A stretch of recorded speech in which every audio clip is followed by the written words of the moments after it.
une deuxième vidéo. Si vous avez déjà vu la première vidéo, vous savez déjà que le 302 était sorti du char. Je ne passerai pas par 4 chemins, la mécanique est sortie, pas pour de la maintenance. Donc c'est simple, j'ai vendu la mécanique.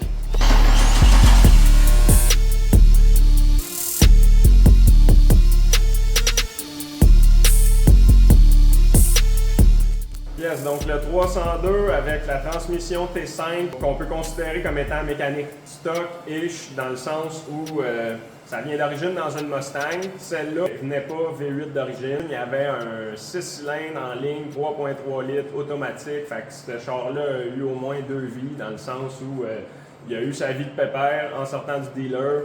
Suite à ça, moi je l'ai acheté d'un gars qui l'avait déjà converti 5 litres avec la transmission manuelle T5, différentiel 8.8 en arrière, le kit de break, toute conversion V8 finalement d'un Fox Body un petit peu plus récent. Anyway, il a fallu que j'enlève tout ça après l'achat parce que j'ai mis un nouveau différentiel avec une gear différente que j'ai soudé, les Twin Galipers, conversion à disque. À la base, c'était tambour en arrière, c'était 4 bolts. C'est ça. À cette heure, c'est 5 bolts, 5 par 114, fait que super facile pour les choix de mag.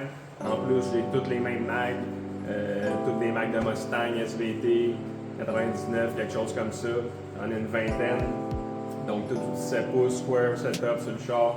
C'est super, j'aime le look, ça m'a pas coûté trop cher, c'est des roues super solides. Donc, j'en étais où avec ça?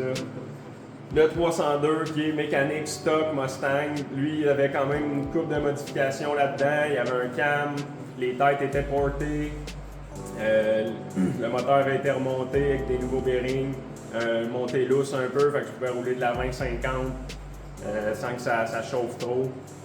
C'est une bonne petite mécanique, vraiment après, ça fait 4 ans que j'ai refait faire la mécanique. Quand j'ai fait remonter un refresh, on va dire, sur le 302. C'est en même temps que la roll cage, puis que j'ai fait pas mal tout le châssis. Fait que là, 4 ans, mais j'ai roulé 3 saisons avec ça. Fait que 3 saisons à battre le char, puis à rouler pas mal. Surtout les 2 dernières saisons, j'ai vraiment roulé beaucoup. Puis avec la progression, sur le pilotage, je veux pas, ben, je suis de plus en plus rough avec le char, en quelque sorte. Là, je suis plus demandant sur la mécanique. Là, je suis venu qu'à pousser les limites du 302. Je change pas la mécanique. Question de manque de puissance. Je vais en profiter pour en avoir plus, mais la raison principale est vraiment autre. Qu'est-ce que j'ai vraiment aimé du 302? Bon, premièrement, ça fitait dans le char. C'est une mécanique super simple avec du bon power, fait que même si c'était pas du gros power, on s'entend, 280 aux roues, 287 livres de torque, juste assez de torque, juste assez de power pour que ça soit le fun. Le char est assez léger, 2700 livres. Aussi, le Mustang, ça a quand même la réputation d'être un char pas tant facile à conduire.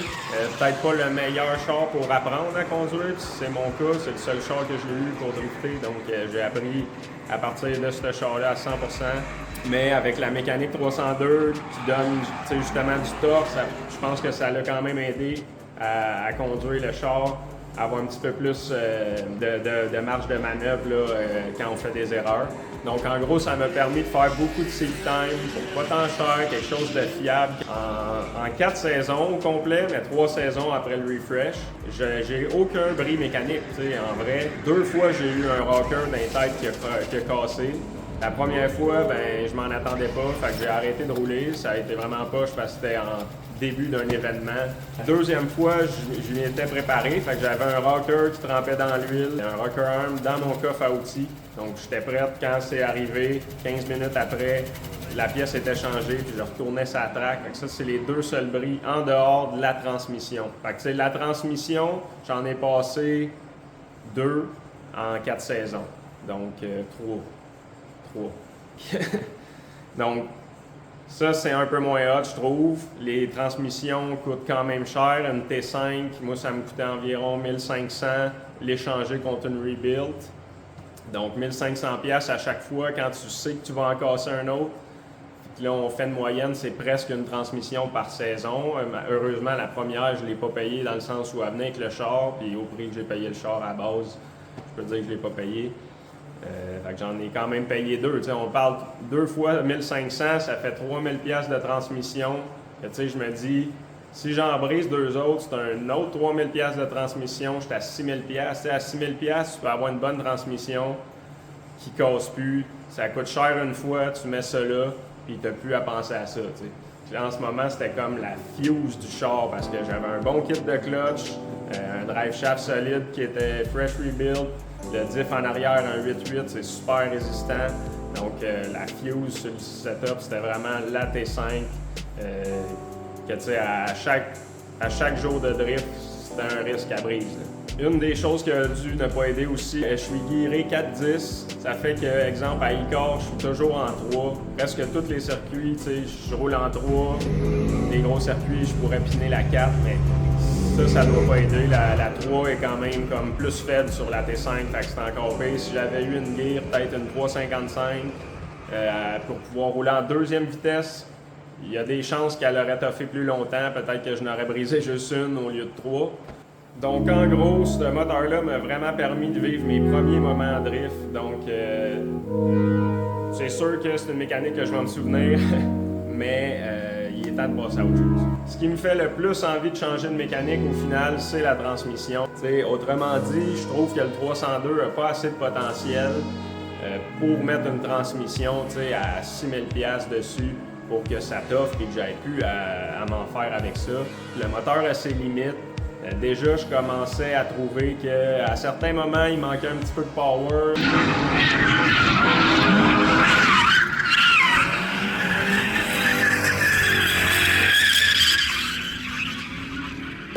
Je commence à mettre beaucoup de grip dans le char, à vouloir suivre les gars.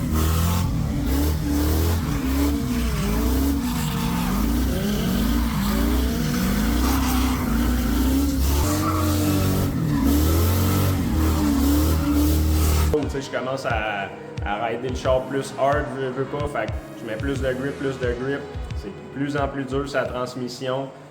Et je commence à sentir le fond de la puissance du moteur que, OK, d'un fois, je commence à avoir trop de grip et j'aimerais pouvoir passer à travers du tire, mais je peux pas, fait que je me ramasse, il faut que j'enlève la grip du char pour que ça roule bien.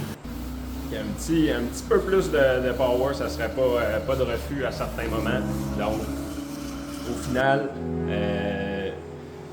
je me suis dit, peut-être que je serais mieux de changer le combo au complet. Fait que nouveau moteur avec une nouvelle transmission, quelque chose qui va avoir plus de potentiel au niveau du power, sans que ça me coûte une fortune. Avec le 302, s'il brise, faut que je trouve un 302 pour rouler la semaine d'après. C'est pas évident à trouver, ils sont quand même chers versus l'état que tu vas le trouver. Je trouve que le rapport qualité-prix n'est pas là comparé à d'autres moteurs. La transmission, même chose, tu peux en trouver des pas chers, mais tu n'es jamais vraiment trop sûr de l'état. C'est des super vieilles transmissions. Ou bien tu vas faire comme moi, je pogne une rebuild, mais ça coûte 1500$ à chaque fois. T'sais. Raison numéro 1, transmission. Bolter sur un 302, une bonne transmission, ça vaut pas la peine. Deuxième raison, le manque de potentiel futur en termes de power, fiabilité. Mettre un 302 avec plus de power que ça coûterait pas mal trop cher. Puis la fiabilité pourrait commencer là, à s'en aller. Aussi bien switcher carrément. On met un nouveau combo de quoi qui va vraiment rentrer dans mes critères. Les critères. Pour la prochaine mécanique, je veux fiabilité, plus de puissance, surtout plus de torque, budget friendly. Donc, il faut rester réaliste dans le budget. Il y a bien des affaires qui me viendraient en tête. Mais j'ai pas les sous pour nécessairement tout ce qui me tenterait. Fait qu'on va y aller avec ce qu'on peut y aller. Quand même y aller avec de quoi d'intelligent puis vraiment pas négliger la fiabilité. Pour moi, toujours la fiabilité avant la performance, avant la puissance, c'est-à-dire. Donc, si on peut être plus puissant et être plus fiable qu'avant, c'est l'objectif. Fait qu'avoir une transmission qui va être capable de durer au moins une saison, peut-être 2, peut-être 3. Puis une mécanique qui est capable de m'en donner plus, qui va moins être à bout de souffle. Qui va me laisser plus de marge de manœuvre si je veux que le char soit plus rapide en fonction d'avec qui je roule ou sur quel circuit je vais rouler. En dehors de ça, mécanique simple. Donc si vous avez vu la première vidéo, vous savez que j'aime ça quand c'est simple. Donc autant au visuel que pour planter ça là-dedans, je veux que ça soit simple.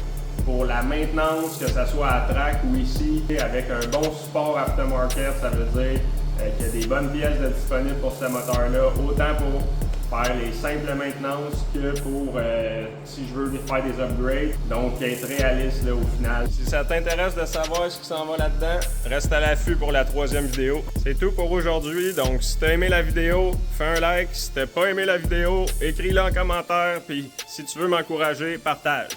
Peace!